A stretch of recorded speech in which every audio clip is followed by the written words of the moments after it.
Thank you so much for joining me in my podcast today. I'm sitting here in a beautiful room at Hinckley Castle, and my guest is Santa Montefiore, who has written no less than 30 books at least, and her latest books are called the Time Slider series. So you're not just given a sense of place, but you travel through time and explore different worlds. And I think this psychic world enthralls all of us. You can enjoy the smells and scents of Argentina and the Spanish and Italian light and smells and lavender and life in a very different light to that in England. But I'm thrilled to be talking about Secrets of the Starlit Sea. It actually begins in the Gilded Age. Well, that's how I think of it, which is another part of Julian Fellowes' great writing skills. He's done Downton Abbey and the Gilded Age. And that's where Santa Fiore starts. And there's no less a person than Julian Fellowes commending her book to you on the very front cover. When I first met you, Sandra, it was in an earlier life with your maiden name, and you were being amazing and modelling at a fashion show I was putting on with a girlfriend. I remember that, and I hated the dress I had to wear. It was all sort of frou-frou and flouncy, and I looked awful. But I did it as a favour to a friend, and she's still a dear friend, so I'm very happy I did it. Although I hated the photographs. Luckily, I have forgotten them and I can't remember that time anyway. I'm so grateful to you for joining us. And it's the world of writing and books. And I have just finished your latest book. And I have read an earlier 2 books, particularly about Flappy, who's a hilarious character. To start with your latest book, because you tend to write a series of them and 2s or 3s, don't you? May I ask, Secrets of the Starlit Sea, and I really like the title. What number book is this? So in terms of all my books, it's probably about my 32nd title. I wrote 4 children's books called The Royal Rabbits of London. So if you count those 4, and the 2 Flappy books, and a couple of other books that I've done for quick reads and a long short story type thing, it's probably about 33, 34 titles. But in that series, which I call the Time Slider series, that's number 2. Shadows in the Moonlight came out last year. Secrets of the Starlit Sea is out now. And then the next one comes out next year, and that wraps it up. So this is a trilogy. How amazing. Again, starring the same Pixie. It stars Pixie. When I came up with the idea, it was because I changed publisher and they wanted to launch me with a new series, but they wanted something different. And I'd done the Deverell Chronicles, which is actually 6 books. Number 6 has come out in Europe already, but not in the UK. I think it'll come out next year. I wanted something that wasn't centered around a house, which is the Deverells. It's a castle in Ireland. I thought, well, let's center it around a person instead. And then I thought to have a psychic medium detective. I love the world, paranormal world. And I thought it'd be quite fun to have a mystery in every book, a bit like a Poirot, where each book has a different mystery. And my main character, Pixie Tate, has to slide back in time, which is this gift, this secret gift that she has, in order to unravel this mystery in the past. But because of the love story that she starts in the past, and because of the way the book works and the law of attraction that she triggers when she falls in love with this man in another time, back in Victorian England, she ties this man to her. So in the next book, they encounter, this one, Secrets of the Starlit Sea, they meet each other again years later. And then in the third book, they meet each other again. So I couldn't do it like a Poirot where you could have just 20 books because I couldn't sustain the love story for 20 books. So having had this grand idea that I'd write a wonderful series and I could just do it forever until I die, I have had to wrap it up after 3 books because of the love story. So you'll then have to come back again to write the first of 20 books. Well, exactly. Around a psychic medium without a love story. Without a love story. Or you do it in a different way where her love story is wrapped up and you obviously follow her new life, but you could continue it as a psychic medium and going to unravel other people's love stories and things. But I'm not sure. I think it's just one of those things that maybe I have to just leave it as it is and start a new series and do something different. But The paranormal's always been a massive interest of mine, and the spiritual threads are in every one of my novels, getting stronger actually as I get older because I become more true to myself. And also my readers, I get correspondence from them and I know what they like, and I know that the spiritual threads are important to my readers. So I will keep doing that, absolutely. Do you think they offer your readers hope of different dimensions, or why do you think they trigger such strong feelings in your readers? From the emails I get, most of them say things like, I lost my husband. Your book was very thought-provoking. I feel hope that he's still around, that he's still with me, that his consciousness still exists somewhere else, that there's a place we'll all go, we'll meet again, that sort of thing.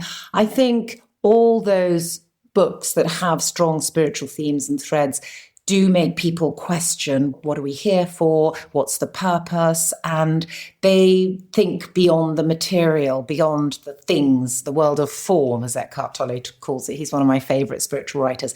And they start thinking about the soul and the soul's journey and what the purpose of it is. And it just makes people feel hope, I think. That funny little small word, which has so much in it, doesn't it? It's a really important word because I think a lot of the troubles, certainly I have young children, well, they're in their 20s, and the troubles that young people have now with anxiety and depression and fear, it all comes from a lack of that hope. I think there's so much that's scary in the press about the world and their future that they don't feel much hope. I was talking to my daughter about it yesterday, how I feel that a lot of the problems that young people have is that they don't have faith, that they are worshipping the great temples of celebrities and fashion and cosmetic surgery and Instagram and TikTok and things like that. And actually, it's so superficial. It's so unfulfilling. I think if you find something deep and meaningful, then you have that lovely hope and it just gives you another dimension to your life. You have an anchor, I think. Yes, an anchor. I do think Feet so. on the ground. I've thoroughly enjoyed this book, but when you started to write, what propelled you into the world of authorship? Did you always want to be a writer? So I think that certainly I'm sure it's the same if you're an artist, you're a sculptor, things like that. It's something that you are rather than something that you do. And I always wanted to express myself with words. So the minute I could hold a pencil, I was drawing little pictures of hedgehogs and writing stories about hedgehogs. And I grew up with parents who loved books. And my father used to read Winnie the Pooh, Wind in the Willows, the Hans Christian Andersen fairy tales and Oscar Wilde fairy tales. He'd put on all the voices and he'd bring it all to life. And I was absolutely gripped by all those stories. And Alice and Utley, actually, Little Grey Rabbit stories were really important to me growing up. And a lot of the stories that I wrote as a child were very derivative of her stories. They were about animals and squirrels and hedgehogs and rabbits and hares and things. Looking back on it, I've always written for me. So in those days, I wrote little children's books and did all the pictures, very, very amateur little pictures, but I loved doing it. And then book tapes came along. And so then I started recording myself and I played the flute at school. So you'd have the odd little interlude of a little flute when the mole was having a picnic or something or looking at the river and then a little flute. Anyway, hilarious. And annoyingly, I've lost the tape. I found one not that long ago and I don't know where I've put it. And then when I grew up a bit and went to boarding school, then I was inspired by Julie Cooper. And so the books became more like her books. I was always being inspired by the books that I was reading. And that was what I wanted to read. It's like Disraeli said, if I want to read a book, I'll write one. It's a bit like that. If I wanted to read a book, I wrote one. And then I wrote stories for the girls that I was at boarding school with who were in love with boys at the boarding school, Sherborne it was. So there was the Sherborne Boys' School next door. And so I transformed these greasy, spotty youths into Rhett Butlers and Rupert Campbell Blacks.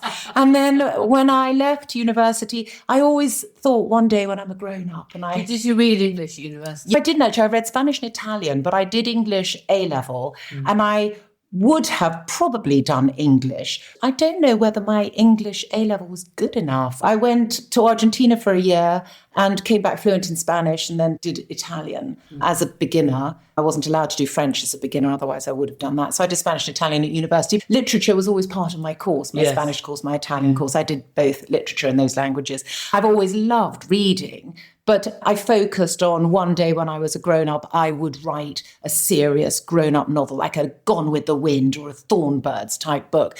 And then I turned 25 and it was like, what am I doing? I'm grown up now. If I don't do it now, I'll never do it. And that's when I really knuckled down and thought, okay, I'm going to write a proper, serious novel, as opposed to these sort of children's things or young people's things that I was dabbling with. How hard was it to get your first book published? So I sent a few books off to publishers, but I never really expected to get anything published. I really didn't expect to ever be a published writer. I did it as a hobby because I loved it. I'd go to bookshops and I never even felt envy because it was so out of my range of what I expected could happen to me that it wasn't even an ambition of mine in those days to be a writer. So I would just walk into a bookshop and buy books and look at books and love books, but I never thought, oh, one day I want to be there. Just didn't occur to me. And it was really in my 20s, mid-20s, after having sent a couple of things off. I wrote a Mills and Boon for fun because a friend said I should try it and that was rejected. But it was really funny. I wasn't upset when they got rejected. I sort of fully expected it. But then when I was 25, having lived in Argentina, and the first book, Meet Me Under the Ombu Tree, was based on my experience of Argentina. And that I felt was a good story. And it was the first time that I actually thought, God, this could work. Maybe this could save me from life behind a desk in an office, which, was fine, but I didn't love what I was doing. And I had no ambitions to be a CEO of a company or anything. And suddenly my little window appeared. I thought, God, there's a little light there. Maybe I will try to be a writer. So I sent that off to 4 agents and 3 rejected me very quickly. And it was the first time I really suffered from a rejection because I actually really thought I had a good story and I was really surprised that they didn't agree with me. And so I got these 3 rejections and was hugely upset and put out. And how can they not see how clever I am and what a wonderful story it is? How can they miss it, And then 3 months later, and I'd given up and I was working at Ralph Lauren at the time. And I just thought, well, I'll stay at Ralph Lauren. I get nice 50% off clothes and it's all very jolly. And then the 4th agent at AP Watt wrote back and said, I love it, but it needs work and I can see a bigger story. It was a 50,000 word book at that point. It ended up being 150,000 words. Wow. Because I added 50 with the agent and then another 50 with the publisher when I got a publishing deal. And after that, once you get an agent, it's not so hard to get it published. If the agent takes you on, they're pretty sure that they can get you a publishing deal. And I was very lucky. There were 2 publishers that were interested. So there was a bit of I say bidding war very grandly. It was hardly J.K. Rowling. But there were 2 publishers who wanted me, and I ended up going with Hodder and Stoughton. And then I never looked back. I did a book a year. The funny thing was that I didn't think I had more than 1 book in me. So they always like to sign you up for 2 books. They don't want just one off. They want to make you into a brand author, ideally. So they signed me up for 2 books. And it was like, oh no, now what? Ooh, what do I do now? I put everything, my all into this book. How can I possibly write another? But actually, it all came flowing out. And I've never had a problem with finding stories. So where did you go with your second book? Chile. Then? So the first one was Argentina. The second one was Chile. In fact, the first 4 were based in South America, but they weren't bought by the Americans. And America, as you know, is a very important market. Not only is it huge, but, we all want to be published in America. You're much more likely to get a movie made or TV series if you're published in America.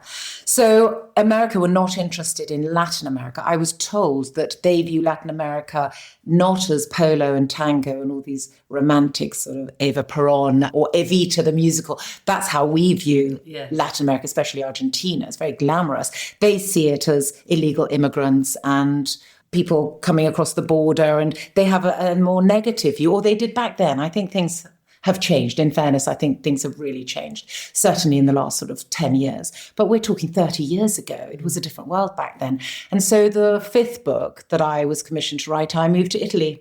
And then having studied Spanish and Italian, I knew Italy well. I'd lived in Italy. I did my gap year in Italy from university. Where was that? Milan. Oh, yeah, Milan. I went to Milan, but I travelled around and I spoke the language. And in Argentina, they're very Italian. In fact, they say that Argentines are Italians who speak Spanish and want to be English. And a lot of the language is very Italian. The way they speak is very sing-songy like the Italians. And I lived in Italy at that time with the cousins of the people that I lived with in Argentina. So they were very related, the two countries, in my psyche. And it was called Last Voyage of the Valentina. And then after that one, so many of my books were then based in Italy. The Americans love Italy. They just always write to me. Yes, Italy. Everybody loves Italy. What's not to love about it? The Italians are gorgeous. The culture is stunning. The architecture, the food. They love children, the climate, the cypress trees, the smells. It's just so beautiful. And after I wrote The Deverells, which was 6 books about the War of Independence in Ireland, people wrote and said, God, I love Ireland. It's sort of gothic and misty and damp and dark. But can you write one in Italy now? You know, people love Italy. So I wrote a lot of my books based in Italy. No, I think I also love Italy. And I think there's a sign, isn't there a phrase from Verdi? It says, if God can have the rest of the world, if I can have Italy. Oh, well, I probably would agree there, actually. If I could have a house anywhere else, I think it would definitely be Italy. My husband's family originate from Montefiore in Italy. Oh. Yeah, they were expelled from Portugal during the Inquisition, and they settled in Mexico.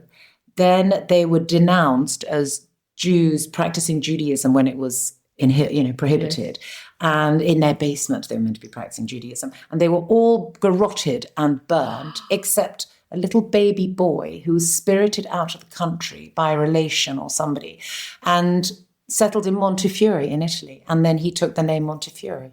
So that's where Montefiore comes from, somewhere in Italy. I should go, shouldn't I? It's probably lovely. So you've never been? Not to Montefiore. Not to Montefiore. No, it's silly, isn't it? Yes, because there are Montefiore streets. There's one in Battersea. A friend of mine invited me for dinner, and her house was literally next door to Montefiore Road. And it's like, how didn't you tell me that this is my road? And in America, if you're in New York, nobody has problems spelling Montefiore because they have a Montefiore hospital. Whereas here in England, everybody spells it weirdly because they go Montefiore or because it's I-O-R-E. And if you say I-O-R-E, it doesn't go into people's heads. They go, sorry, I-E-R-O. You know, they can't get it. But in America, it's wonderful. Everybody can say Montefiore. So do you undertake many American book tours then? I've had some disastrous tours of America. I haven't been back on book tour for a very long time because my books haven't been published in America for a while. The Deverells, the first 3 of the Deverell books were published by HarperCollins, but I made a real mistake by allowing them to change the titles. So the first one is called Songs of Love and War, and they called it originally The Girl in the Castle. But then because the second one that they called The Irish Girl did much better, or the Irish Castle or something, they then changed the first one to The Irish Girl, I think. Anyway, it was a total muck-up, and it just wasn't well planned and organized. And after that, I said, no, I'm not publishing any more books in America until we find a really good home. So now with this series, the Pixie Tate series, or the Time Slider series, as I call it, the first one, it's already available on Kindle. And this one is also available on Kindle or Audible. It's on ebook, basically, in America right now. It's already available. So who publishes this? This is Orion. And they're publishing them in America too. So the hard copy of Shadows in the Moonlight will be available from about the 17th of August, I think, in America. But the ebooks are already available of both books in America. You can get them already on ebook, though. And are they on audiobook as well? They're on audiobook as well. Do you read them? No, I absolutely don't, because I can't do all the accents. In fact, if I tell you this story, your American fans who are listening to us, excuse my really bad American accent, but talking about book tours, I was in a place like Milwaukee at a huge, huge Borders bookshop. It was massive. And they had the whole bookshop. And then next to the bookshop was like this huge building where people could give talks. So I was led, when I went to give my talk, in inverted commas, on one of my book tours about 15 years ago, I was led by this lovely lady through the bookshop. And she started telling me, and this is where my American accent comes in. I mean, she started saying, last week we had Isabel Allende. It was amazing. We had like 300 people. It was standing room only. We had to fight them off. And we're actually going to get Isabel back again in a month or so that the people who couldn't come can come, because she was so amazing and everybody loved her. So I'm thinking, okay, there were like 300 people. This is fantastic. So I'm walking through, I'm getting really confident. And I arrive in this room, podium, bottle of water, stack of my books, big promotional posters, and sort of 300 empty chairs, except in the back row is a man in a baseball cap reading a book that isn't mine. So I say to the lady, so when am I on? And she looks at her watch and she goes, like, now? I wanted to die. So I fall on the man in the baseball cap and say, you are my only fan, my heart filling with gratitude. And he looks really embarrassed and he says, actually, I'm just waiting for my wife and kids to finish shopping. I know. So that was my experience of that, and being in a bookshop, Rainy Day Books, which is a lovely bookshop in Kansas City. I had a tea with about sort of 10 customers. And one of the ladies said, Stephanie Myers is giving a talk at the football stadium this evening. It's 50,000 people. And there I was with my sort of 10 ladies having some tea. So, you know, it's such a funny thing being a writer, because you get people writing to you saying, you're my favorite author. You know, I love your books. And then you have moments like that where you feel, why do I do this? I know. Nobody loves me. It's awful. So you can never get too pleased with yourself, which I suppose is a good thing. It is very humbling. And I like supporting libraries in this country. Yes, me too. Travel to various libraries or community halls, and you get there. You're just thinking of travel for at least 2 hours. Yeah. And then you look at the audience and think, oh my goodness. And they've only probably come out because it's warmer than... Yes. I've done that too. I've gone up to Glasgow, all the way to Glasgow for one person. And I think more were meant to turn up, but there was one person sitting there. And I just had to say, you know, should we just have a cup of tea and chat? All the way to Glasgow from London. I mean, you know. Just have to, actually, I don't know how one does it, but nevertheless... I suppose I enjoy writing and speaking, and sometimes you do have a lucky run. I think you're right. I think also you have to look at what you have and what it enables you to do. So if I love writing, I always loved writing. I used to do it when I wasn't paid for it, and I would do it on my weekends or when I had free days or free moments. It was always my default. This is what I love doing. So I'm able to do this now. I don't have to go into an office and do a job that I don't like. I get paid to sit at my kitchen table with my cup of tea and my chocolate biscuits and my Labrador, and I can put my music on and light my scented candle and drift off on my imagination and write, which is what I love doing. So the scented candle is very important to you, right? Yes. It has to be scented. Actually, it doesn't really have to be scented, but it's an indulgence. I like a scented candle. And I often, if I invite people for dinner, sometimes they'll bring a scented candle and look at me apologetically and say, oh, I'm sorry, you probably get loads of these. And it's like, I love them because I use so many of them. I feel the candle raises the energy in a room. The music takes me off. I have a playlist for every book I write. So the Deverell's, which is Ireland, was all the Howard Shore, Lord of the Rings soundtracks, that very haunting Celtic music. And then for Pixie Tate, this series, I watched the English, which starred Emily Blunt, and the music for that is this very gothic Western music, because it's about a Victorian lady who goes out to the Wild West to seek revenge on a man who's killed her child. And it's the most powerful music. It's noir and Western, spaghetti Western, but noir. I mean, it's so rousing and tragic and sad and wonderful. And this minute I heard it, I thought, that's what I'm going to listen to for this series. And I listened to the same music over and over again, because if I only have half an hour to write, the music will put me right back in the book, and I don't have to read over what I did yesterday, because I'm right back in the middle of the drama again and I feel it. So yeah, it's lovely to be allowed to do what we do. And sometimes book tours and events like that can be demoralizing, but I have to bring myself back all the time. This is where I want to be and this is what I'm doing. And thank goodness I have readers who allow me and enable me to do it. There is something extraordinary about writing, and I find words turning into characters that people care about is something really, really special. Pixie Tate is, I think, is a psychic in The Secrets of the Starlit Sea and the one before. And You mentioned that you also are a psychic and you're connected to other realms, if you like, put it like that. When did you start sensing this? From a child or when you were old? So when I was a child, I used to hear voices in my room. And in those days, I'd hear them when I wasn't asleep. I'd be in my room playing and I'd just hear voices, and they weren't very nice voices. I actually thought the lights were talking to me because they were sort of angry people. And I was really scared. And then I would wake up in the middle of the night and see people walking around my room and sense people walking around my room. And I never told my parents about it. I think I just thought it was normal. Like you'd hear the hooting. I lived in the middle of the countryside in Hampshire. And I, would hear an owl in the woods, and I wouldn't tell them about that either. So I can only assume now, looking back, that that's the reason that I never shared those experiences. I did have terrible nightmares, recurring nightmares around the same time, and I definitely told them about that. But it wasn't until I got into my teens that I became interested in the paranormal, and I read lots of books about life after death and spirits and things like that. And my father was very interested in that as well, in metaphysics and things. So when I did start communicating with him, probably when I was about 11 or 12, he then lent me books. And the first book he lent me was Elizabeth Hike Initiation, which is about reincarnation. And it's ancient Egypt. And oh my goodness, that just totally ignited a little spark that then raged and has raged ever since. And I didn't really realize what a gift it was until my sister died. So she died 7 years ago. She was 45 years old. I fully expected her to come through very quickly.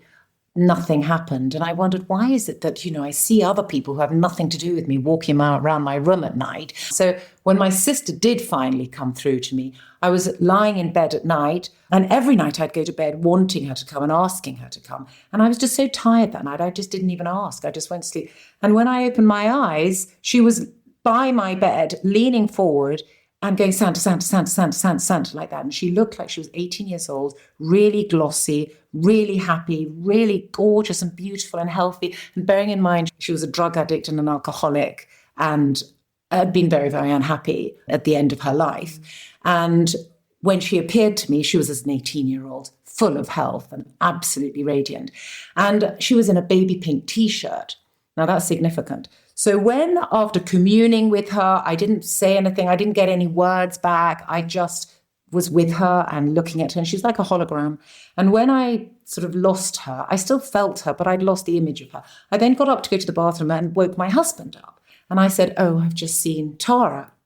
And he said, oh, great, and went back to sleep. So in the morning, he's sitting in the kitchen with me, and bearing in mind, he doesn't believe in any of this stuff.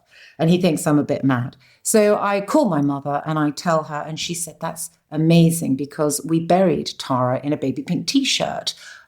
Mummy had never told anyone, not even my father knew that Tara had been buried in a baby pink T-shirt. The undertakers had come to the house. What do you want to bury her in? Her old bedroom contained a few clothes. One thing was a baby pink T-shirt. So that is what she was cremated in. And by the way, when I said that, my husband heard it. And when I put the phone down, he said, I saw her too. When you woke me up, I was dreaming of a brunette in a baby pink T-shirt.